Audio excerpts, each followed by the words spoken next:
Hello everybody! Welcome to Arc Temple of Ages, part 7.4.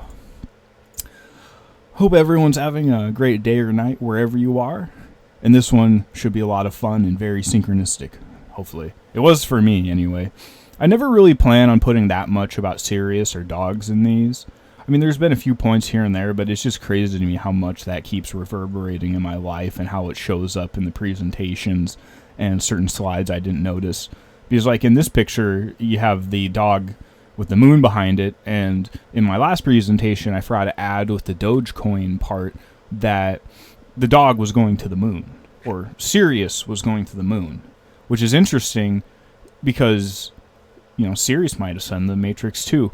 And just the phrase, you know, as our reality becomes less serious, you know, becomes crazier, more chaotic, that means Sirius is leaving towards the moon.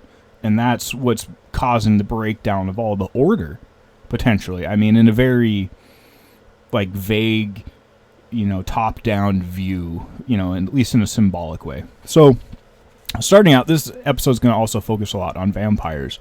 And I wanted to start off by talking about Dr. Sleep vampires.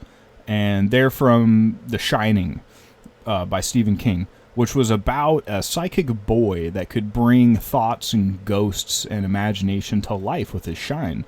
And I went over that in one of the previous videos, but the ghost of the hotel manager there basically told Danny when he was a kid, like, you brought those ghosts to life. Like, if you hadn't have been there, almost none of that wouldn't have happened the way it happened.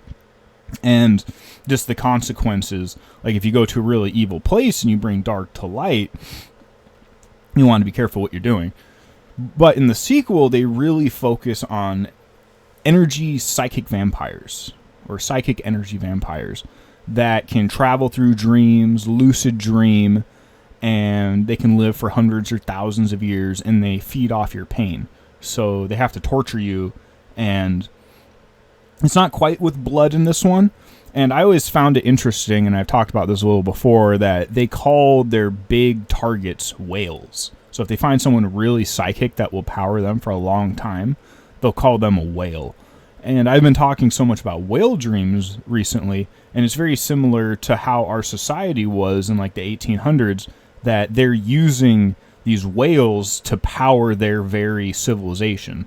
And theirs, you know, is a very small nomadic vampire civilization, yet it's still kind of the same idea that they're predating upon this natural resource so that they can light up their dreams and their reality and have it their way.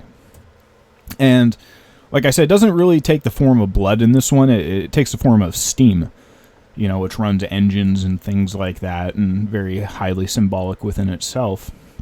And as they torture you, you release more and more of your steam, and they can even read your memories.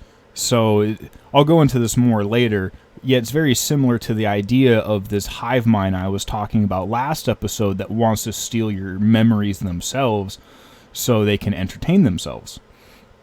And that they'll trap you purposely in false realities to keep doing this as well. And that there's many levels to that. And I want to talk about the main character here. You could talk about a lot of the main characters, yet the point is, going over so many of the archetypal chosen one, hero's journey, movies, or with imagination becoming life, usually the main character isn't having that great of a time. They're usually not in that great of a place. They're not the most popular person. They don't have all the girls or the money or the job or the success or the validation. I mean, think of Neo from The Matrix. In the Free Guy movie I was talking about yesterday, he's just a normal banker going day to day that only has like one friend. And there's much more than that. Talk maybe about Jesus, but I don't even know where to begin with that. I just always think of the quote, though, that when he's going on his mission, he goes back to Galilee, his hometown, and he tries to perform miracles, yet no one cares, and he just leaves because they have this old opinion of him because he was just this normal guy, yet he's trying to come back and being like, hey, I can change reality, and they're like, no, you didn't. You used to build chairs. What are you talking about? But kind of back to this, that Danny grows up and all this trauma, he hasn't been able to process it. So he's just kind of going, he's like a bag in the wind, basically. And I really wanted to focus on this, that this was needed for his hero's journey. That a lot of us, when I'm talking about the entertainment effect and actually being in a story, if you're the one playing out the main character, you kind of want your character to be successful, or any of those things I just mentioned in some way. Yet usually it's building yourself up in the absence of those is where the true strength comes from. And I talked about Samurai Jack earlier, this hero cast through space and time that's very allegorical to Jesus, that after they made the main series, they went back a decade or two later and made season 5. And that's on the right there. And he's not having a good time. He got scruffified, just like Danny did. He's just kind of a bag in the wind. He lost his magic sword, the sign of the divine masculine. He's just kind of wandering around, and him and Evil are just kind of in this delayed limbo as they kind of just wait, as things pick up between this dualistic battle that they always have. Because in the first seasons, he's clean cut and he has his powers, so he's always defeating Evil, and the only way Evil can really fight him is just sending him through time again and again and again and again to different timelines. Yet every time, it'd be like sending Neo in the Matrix and the different Matrixes, like they did in Matrix 4, and he wakes up again, from the old stories. Yet there's this, they look at it that it's an interesting one there. There's a lot of different levels to this, but they relate Samurai Jack to Sirius as well, and wolves as kind of a spirit animal. And I went over this, that in many, many other, especially Eastern mainstream comics and shows, that the Chosen One is related to a dog or a fox, or having that spirit within him, or a demon, and that's how he gets his superpowers or becomes the Chosen One. And I think about this scene pretty much every day now, because the thing that's holding him back in this state of not having his sword of truth is that his anger and his resentment and all of those doubts are personified, and he can't let them go. He just, keeps giving them time. It's like the two wolves inside, which one you feed. And I found this scene from Rocky that was interesting, because I was going to talk about the montage effect, which I mentioned earlier, that I find these moments difficult because in these shows or movies, there's usually about, a few seconds or moments where they make this light switch decision, and after that, it's just going. Yet, in the ways of my life that I found, that I've tried to clean it up many times, and I found that it's a bit more delayed here, usually, than any of the stories or books we usually get at. And that's what I was talking about with hardcore video games yesterday, that our reality is just crazy, especially nowadays. Like if you wanted to walk across the country, like just the logistics of doing that and how crazy that would be is just mind-blowing compared to especially a lot of fictional universes and things like that. And I wanted to include that while the main character and hero is going through this period of self-doubt, the main villain is well. He's counseling himself, so they're both having these inner talks with themselves, and they're not unified. So during this time, even though good's not unified, evil's not either, and they're just kind of waiting for this time when it picks back up again. And I think that's kind of the time we're in now, because we don't have any of the monsters or the robots or we can't see the divine play of evil and good right now. The veil's still up, yet we're all still kind of waiting when it'll go down. And also, we kind of have this color spectrum of blue and red right here. And I saw this is a vampire movie that recently just came out called Sinners. And this movie really spoke to me. And it's because they combine multiverse, vampires with music.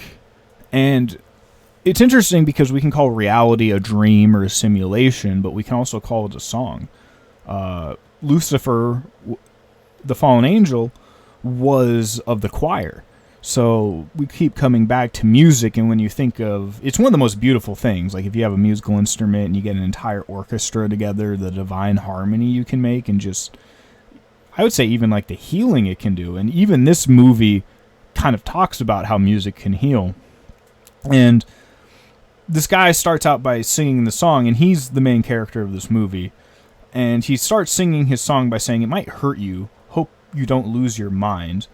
And they're kind of having these flashbacks that this other guy is saying is that music is sacred to their people. And in this movie, there are legends of people born with this gift of making music so true that they can pierce the veil between life and death, that veil I was just talking about, and merge dimensions, potentially, and conjuring spirits from the past and the future, which is exactly what we've been talking about. And in this song, he's saying, "Someone take me in your arms." And he's not being specific either. And it's in many of these chosen one archetypes that it's their desire. If you're talking about the Matrix, it was Neo's desire to learn the truth and follow the white rabbit down the rabbit hole and take the red pill that led him to bridging the gap between these dimensions, or these stories, or these songs, or these dreams, or insert the word you like most.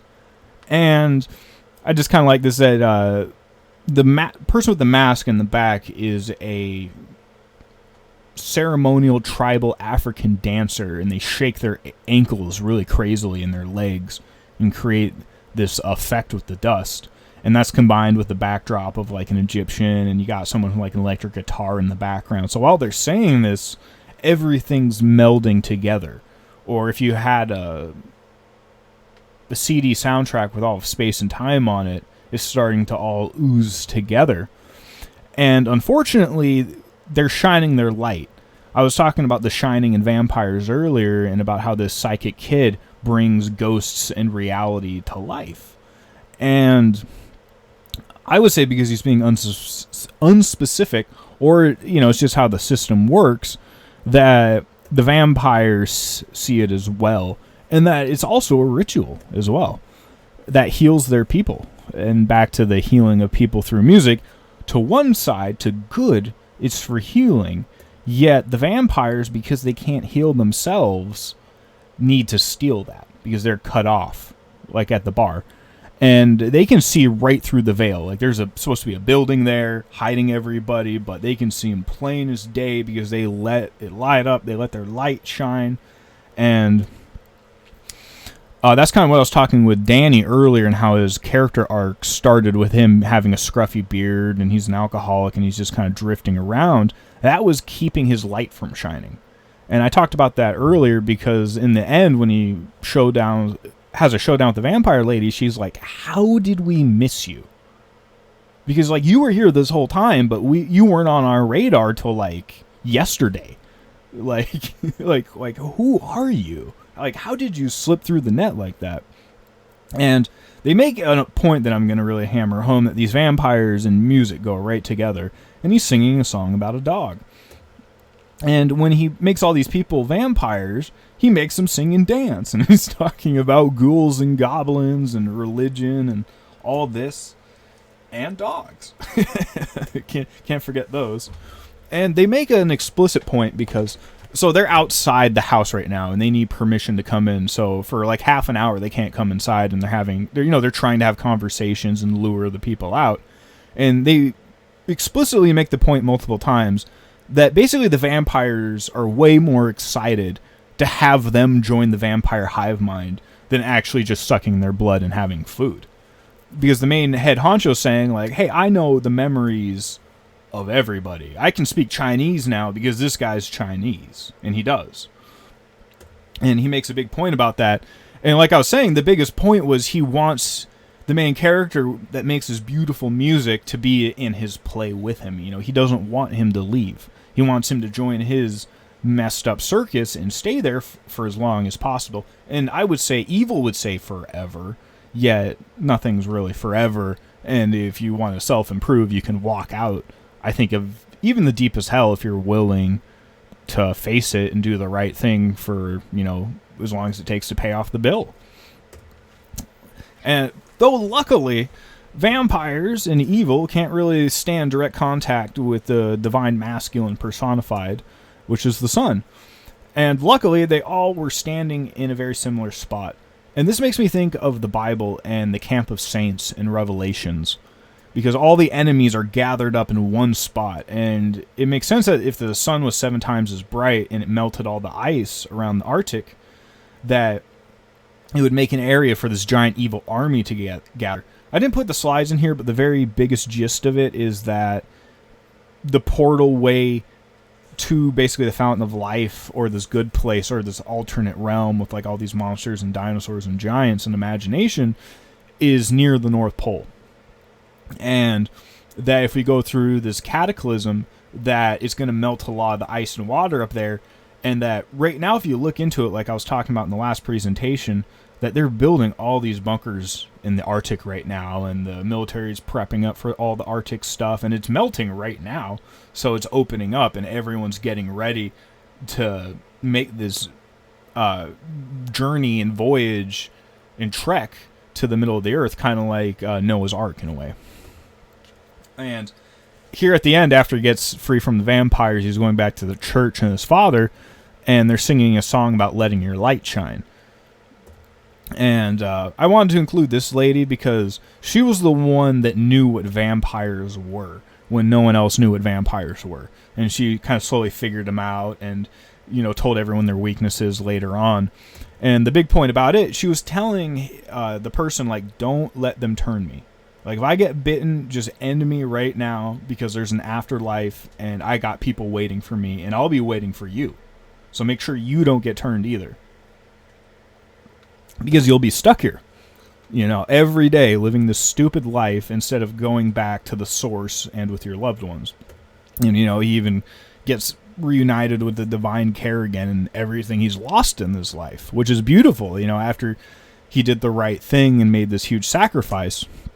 And his twin brother was the opposite. He was turned in the beginning, and he survived at the end, and he's alive basically a century later. And they show it at the very end of the movie, and he doesn't get to go home. He's still just stuck here, living in the dark, not able to go out into the sun anymore, because, he doesn't want to face, what he's done, and the price of the immortality he's gained possession of.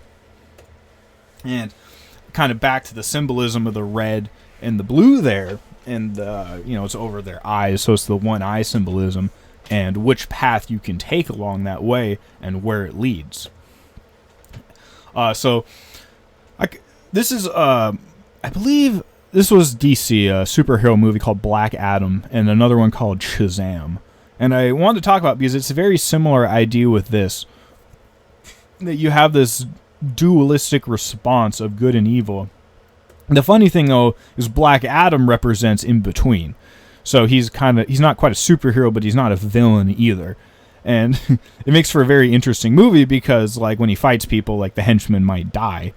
So the main point is there's these interdimensional wizards of good and evil, and they pick their champions on Earth because they can't physically go there, and they have plasma or lightning, as you can see, there's a little lightning bolt right there, as their source of power. And the blue plasma, if we go back to Sinners, is the good one, and the red one's the evil one.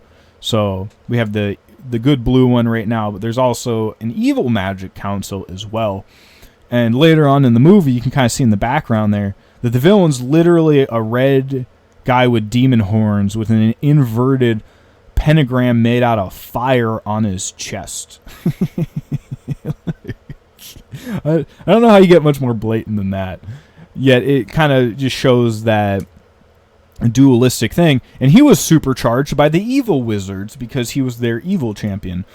And there was a cartoon of it. Shazam has a lot of different offshoots. And they usually pick disabled children and like 5 of them will all say Shazam, and they'll all become one superhero. Like, they'll combine their consciousness to become a superhero who's very kid-like in nature, but who's basically a lightning version of Superman. And these interdimensional wizards choose their champions. And when I saw this made me think of South Park, because there's these episodes where Heaven released the PSP to test Earth's people to find the best among us at playing strategy games so we could go to heaven and be the general in this fight versus heaven versus hell. Just a normal topic you'd put in a sitcom, And also, recently, South Park has been in the multiverse. This is the same character, Kenny, who's been flipped and is now like a 20-year-old female instead of a teenage dude. And they even made video games about the multiverse and the stick of truth. And earlier I was talking about like the sword of the divine masculine and destiny. And, Harry Potter's wand that can change space and time to his imagination. So South Park is also huge with that. I found this funny meme from Family Guy, and it's when you realize you are the soul watching the mind, watching the physical self. So we're kind of having this crazy breakdown of the observer effect and the layers of it as they all kind of mash together. And I talked about Imagination Land earlier, but this is another thing that I think of almost every day, because all the things in our subconscious were actually somewhere else, and they were held back by these walls or veils, yet using a Stargate under Area 51, and that's why I put Donald Trump's Project Stargate, the $500 billion in AI, because I think it's a very similar thing that they're trying to do. And when they open it up, all these imaginary things come out like Man Bear Pig, which isn't supposed to be real, but hey, when you open up the dimensions, he's real somewhere, and he can come through. And the way they access these dimensions in the first place without the Stargate is with a song, with a certain vibration.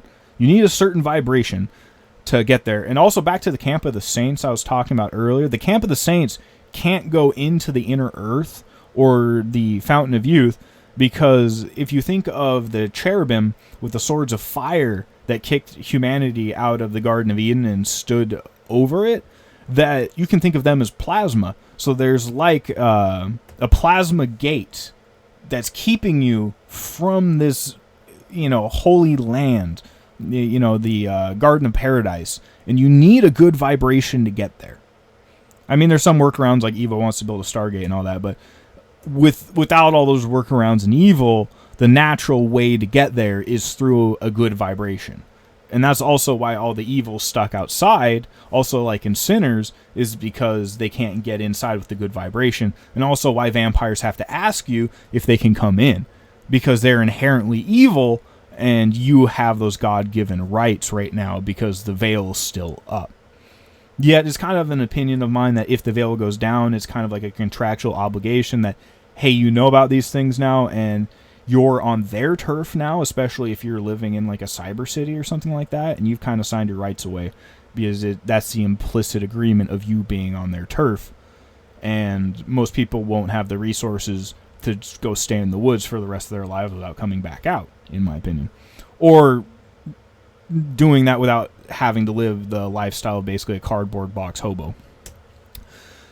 So moving on past that towards a better thing, there's this actor right here, I forget his name, but he plays a lot in these animated movies, and how, he's bridging the gap between like Looney Tune characters in the imagination and the real world, and how they all bridge together.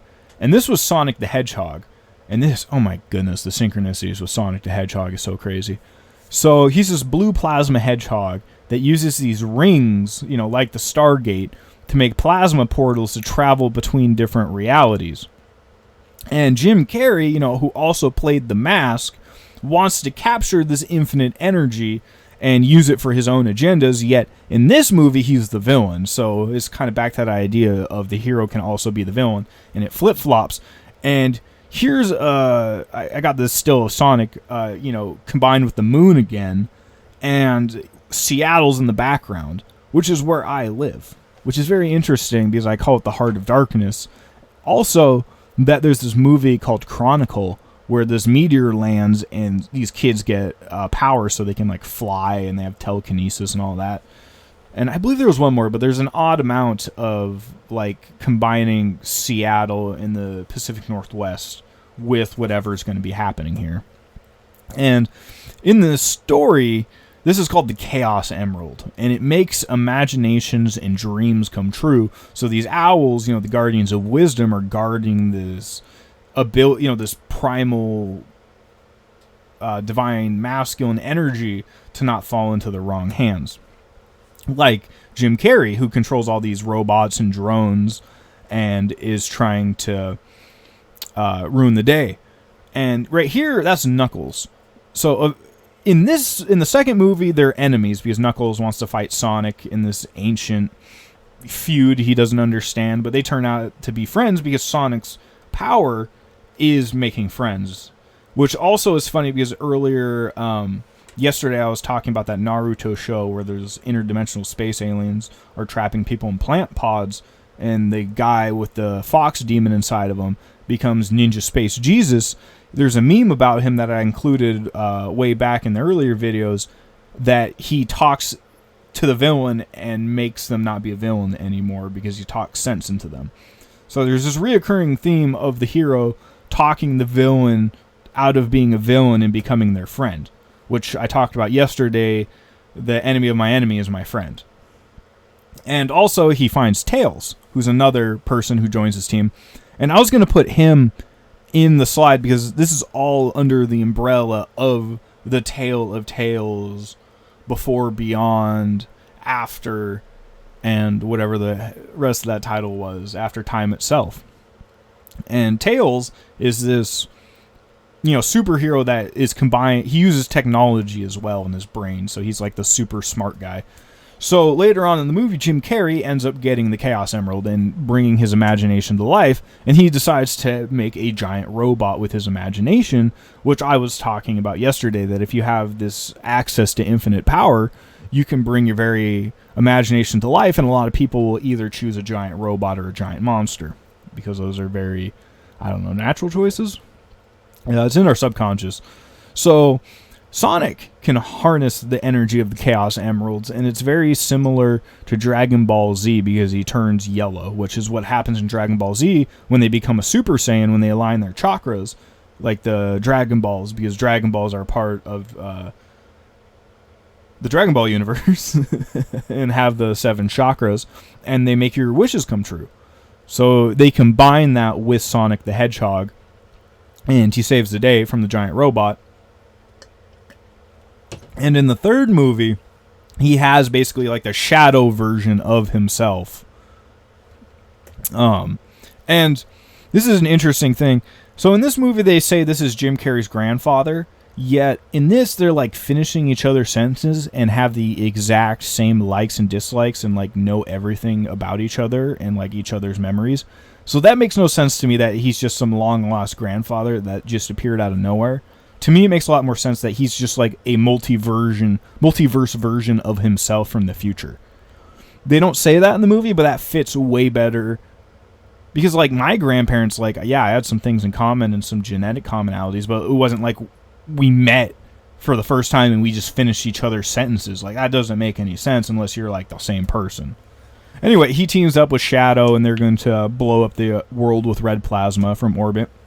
And so in the top right corner right there, that was from yesterday when I was talking about the Helldivers. Those are the Illuminate spaceships that are these like aliens that come and take over biological organisms to make them their slaves and like turn them into zombies.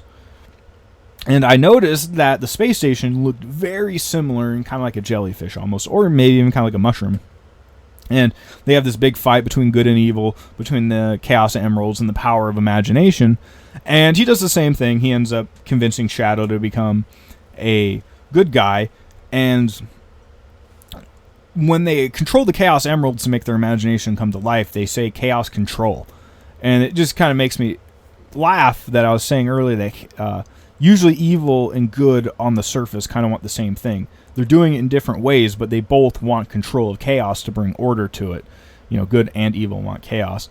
And here at the end, Jim Carrey teams up with Tails and Knuckles to stop the evil future version of himself from destroying the world because he decides he wants to live and be a better guy. So it just keeps on happening in this movie that these are all redeemed villains, which is very funny. Oh, hey, I have it right here from the Naruto show I talked about earlier. It's called the Talk no Jutsu. And he did it more than with these two guys. That he talks the villain out of being a villain by the end, on top of beating them.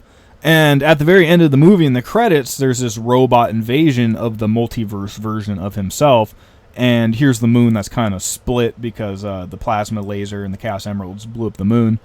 And there's also biblical prophecies, I believe, in Islam that the moon will split in the end times. So, and here's the divine feminine to help him out, fight the infinite multiversal robot version of himself. And this is kind of the same reoccurring theme with Smash Bros. Mario is a video game about a plumber going through pipes to alternate dimensions to fight evil reptilian overlords that stole the divine feminine. Pokemon, about these, they call it pocket monsters, but, this other age where there's these, bigger and more psychic and intelligent animals, just kind of like in myth and legend. If you think of mythology and like minotaurs and the Sphinx and Manticore, things like that, you can just think of Pokemon instead, that maybe these things are, or our actual imagination itself might be real somewhere else. And that's the same thing with Sonic, because he can bridge the gap between these multiversal dimensions, and he makes imagination come to life. And here's the Borg, because it's, the good part wants to free people, and the bad machine part wants to enslave people and have you join, the machine matrix. And this takes me to VR chat. So I used to have a VR headset, and I never played this game, but this is a really big game where you can choose your avatar and your environment any way you want. So there's all these people running around, and and they made a documentary about it, and the good, the bad, and the ugly, and it just blows my mind the amount of religious and demonic symbolism and satanic symbolism that these people have, and what's happening in this VR chat. So he's basically saying, this person that, normal in life they look like a person, but when given the choice to look like whatever they want to have demon horns. They want to have a cross over their third eye. They want to have black sunglasses. They want to have a, triple demon tattoo over it. And that's probably a dude who now looks like a female. I wonder where we've seen that before. And talking about how the problem here is there's a lot of really old people and a lot of really young, unattended young people on this game. A lot of really young teenagers that, their parents are just letting them off in VR land, and all these like 30, 40, 50-year-olds are just having like a field day doing whatever they want. And they also say it tracks a lot of mental illness as well. And it's kind of a preface here. I'm going to kind of go a bit into this later, and that this idea and what we might say is mental illness might not be as random or as abstract as we think, and it might be an idea or entity impressing its own wants and values on us through space and time, and changing our minds from what it naturally would be into this artificial world.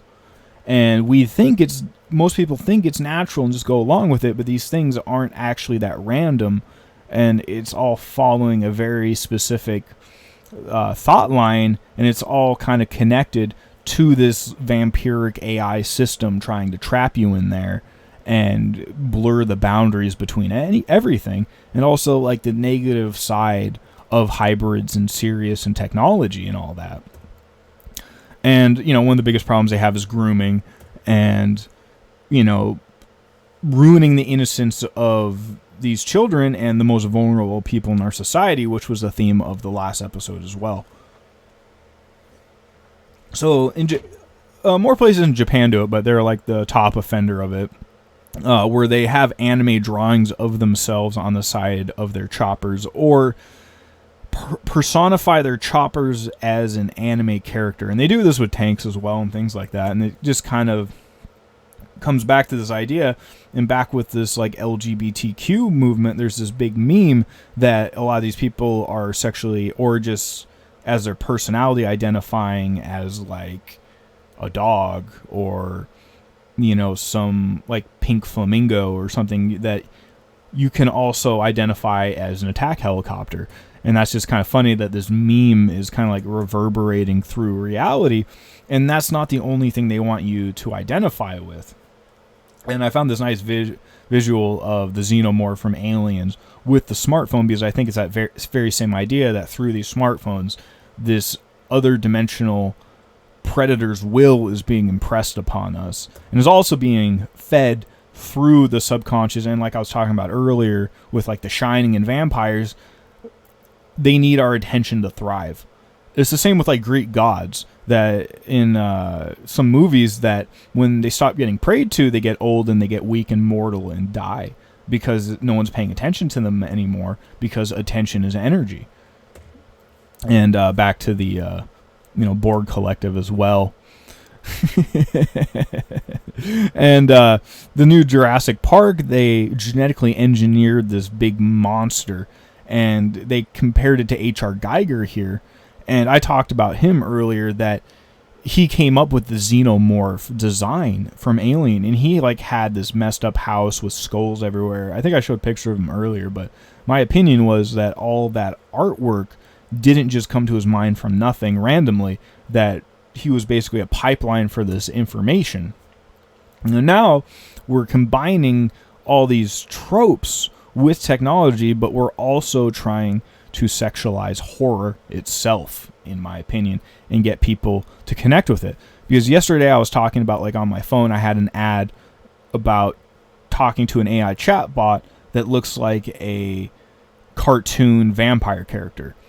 And that's the sexualization and normalization of a vampiric character to get me to talk and interact with it, because normally you wouldn't if you could see the truth. So they try to cover it up in this veneer. And I was talking about that earlier with Japanese people. They do it with they call it chibi, which is the same as this helicopter, where she looks like a normal person right there on the right, but on the left on the helicopter right there, that's a chibi version of herself. So it's like a 2D toned down fictionalized version of herself that we're giving energy to. So it's like a downgraded version of yourself. And this was a penguin in a exhibit. So he's in this artificial environment, and he's not allowed to live a normal life. So, it messes up his brain. And he falls in love with this cutout picture of a penguin anime girl. And they eventually had to take it down because he was just that obsessed with it, and like go up and like be next to it.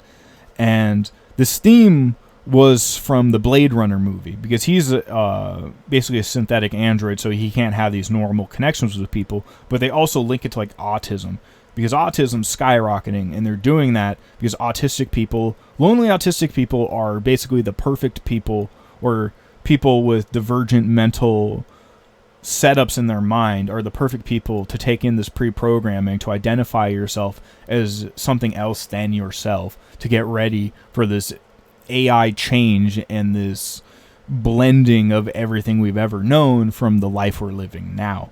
So this dude right here, let's see if I can get I didn't have the full picture, but there's like a giant AI hologram AI chatbot that's like, hey, you look lonely. And it's kind of showing that this AI is playing off his loneliness. But not only that, but just that original goodness is gone.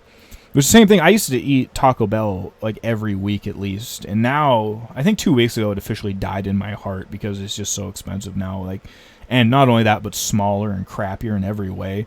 That like it just hurts my soul to even think about going there, because even compared to the memory of what it was, and it wasn't even the best thing ever, but just how it strayed from what it once was, and how as that's happening, that discomfort and sadness, that void, they want to fill with this cute, cartoon anime girl, because this keeps happening, so they can prey upon all the lonely people and use their attention and energy to bring this vampiric system to life. And I found a Pepe meme version of the Blade Runner part, and that kind of goes back to what I was talking about with meme magic, and how the frog god of memes has been around for thousands of years and is kind of at the bottom of all this. And we'll go into the divine masculine, because we've been talking about how nuclear fire, or the sun, is the representation of this divine masculine force, and how it can be used to reset, rebuild, destroy, or even heal whatever story you have going on, and can be seen as the savior or doom of a story, and depending on what you want to happen and how involved you were with that story. So like if you're a CEO at a company right now, you don't want that. But if you want the world to reset back into a more organic thing, and you're prepared and kind of off to the side, then that thing's what you're waiting for, because it'll clear out all the waste and give room for, clear out all the dead wood, and allow all the new life to bloom, moral life to bloom up, because right now it's just being stagnated and kept down by all this corruption and evil we have, in my opinion. And this is an Andrew Tate meme where he says, "Throw me to the wolves and I'll come back a father." And it just kind of reminds me of like Remus and Romulus with the Roman myth of how wolves raised us. But also this combines back to this, we'll call it the furry meme, because there's people that dress up like these anamorphic animal hybrids, and our generation has also really sexualized these on the internet. Here's Zootopia, normalizing this hybrid world of everything coming together and being mashed, but they're also highly intelligent as well. But also people want to identify as these because this looks like a better homogeneous world than the one we have. So part of their subconscious yearns to be a part of this fantasy that has to do with these hybrids. And on the right there, that's a general in the U.S. Army. And unfortunately, this is a much bigger problem than you would think in the Army and Navy and all of it, and just our society in general. Like, I've seen people wearing these masks walking around downtown at night, like from club to club. Like, it's more and more coming out of the closet of this thing. And also what I was talking about earlier with like the Katy Perry song Dark Horse, that this reality and this inverted feminine is trying to turn real human consciousness into dogs, because they have a collar and leash and are told what to do and they obey. And that's not true consciousness, but that's what they're trying to make us into. And like I was saying, these are called furries, but for some reason, it's not just in the military, it's also a huge thing in like, especially the intelligence agencies and like cybersecurity and tech jobs. Basically anywhere where a lot of people make a lot of money, there is a disproportionate amount of people that are into being furries and wearing anthropomorphic cosplay outfits, and also blending large amounts of debauchery and drugs with them as well. Ooh-wee. So this is an online cartoon that I found that so many of the cartoons this person makes are uncomfortably synchronistic with my life. Let's just put it that way. So in this one, they compare Sonic to furries, and Sonic's like, "Hey, I'm not a furry," but they're taking him to another multiverse through this portal. And in this thing, they show that basically these furries, like, they take over what was once a human being and take over to the outside. So right now, all these people on the inside want to be these animals, so they dress up like animals on the outside. Yet if we have all this energy and imagination comes to life, then it will be the other way around, and their thought form egregores will take over their very bodies themselves. And this was the Naruto show I keep talking about with like the fox demon inside. And that's the power, because inside he's just a thought form egregore, but pure energy allows him to externally manifest things. And this all is context. You can see this is good or evil.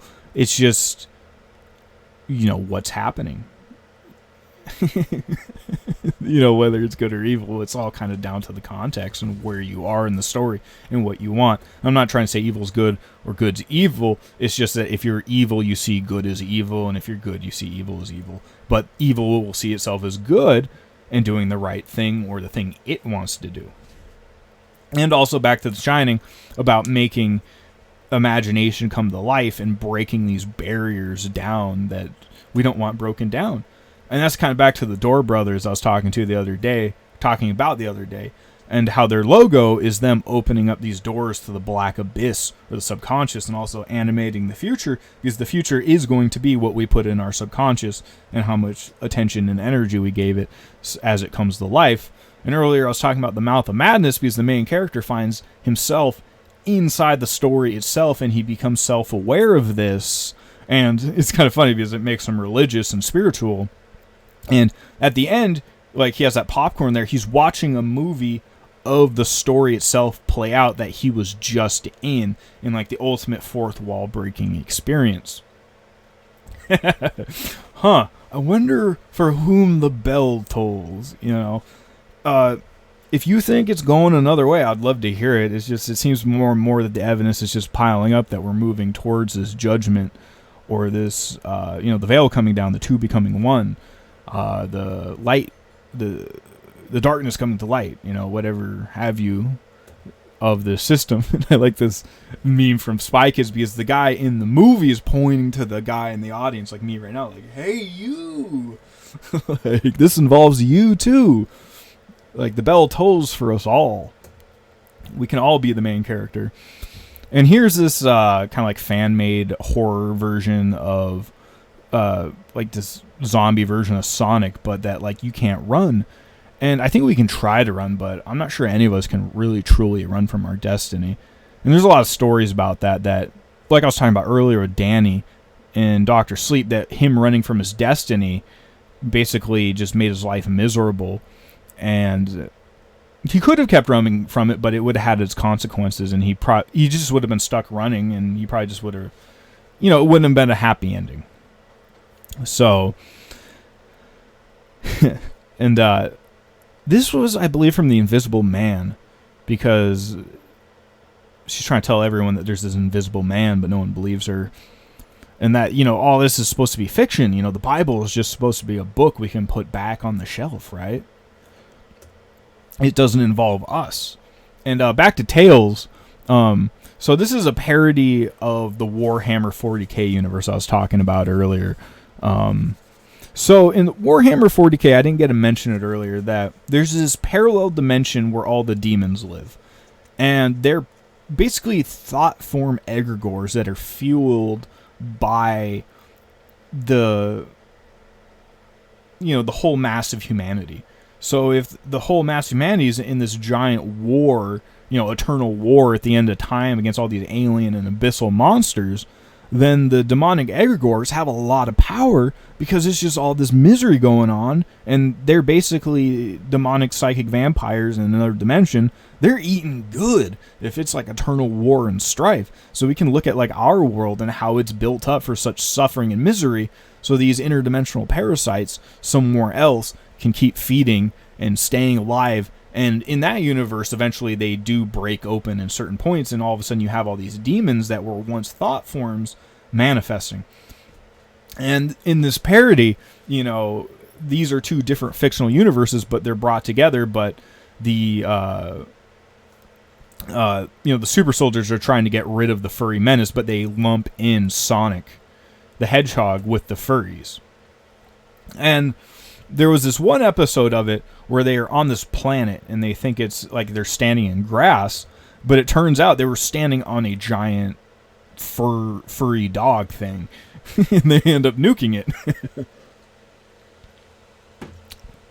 and burning it. But they keep this joke going that these guys are basically breaking into other universes as well, and the furries are as well. Like, the furries were trying to capture these because they fell underneath, like, you're cartoon dogs, we're cartoon dogs, so we're going to protect you from the crazy guys trying to kill all the cartoons. And they also made this series where Mario, who I was talking about earlier, he travels these dimensions, and right above him is the Halo Helldropper poster and the Jordan Peterson clean your room, bring order to the chaos. And behind him is Princess Peach, the divine care. But he created her with this pencil that brings imagination to life. And, to create his perfect girlfriend. But it ends up going messed up later on. And, the original program gets changed And it starts going downhill really fast. This artificial thought form that he brought to life for his own satisfaction and pleasure, went downhill really fast. And it started gaining a will of its own as well, combined with this, it was created for immoral reasons. So when it gains more sentience, it wants to keep those immoral things going because that's what it was programmed to do. Kind of like humanity and humans have a lot of pre-programming, in our minds, to react to certain stimuli. So he tries to burn it down, but it's like it's trying to drag him back into the fire so they can be one. This fake fictional egregore that was created is trying to drag the creator of that system back into this, back into this hellfire with it. And this is South Park.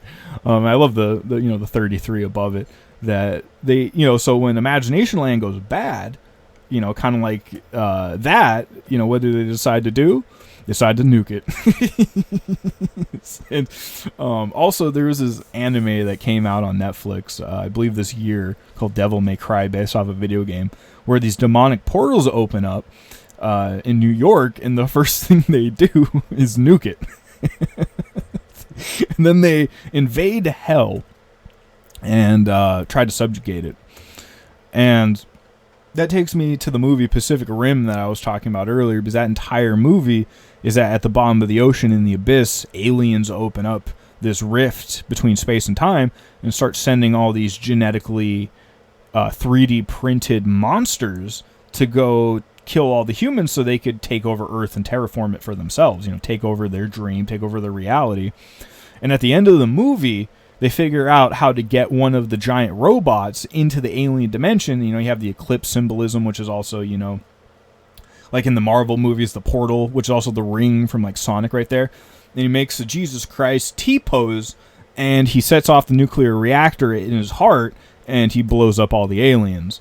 And this scene is very similar to like Neo in the Matrix, when at the very end when he's saving all the people and defeating Agent Smith.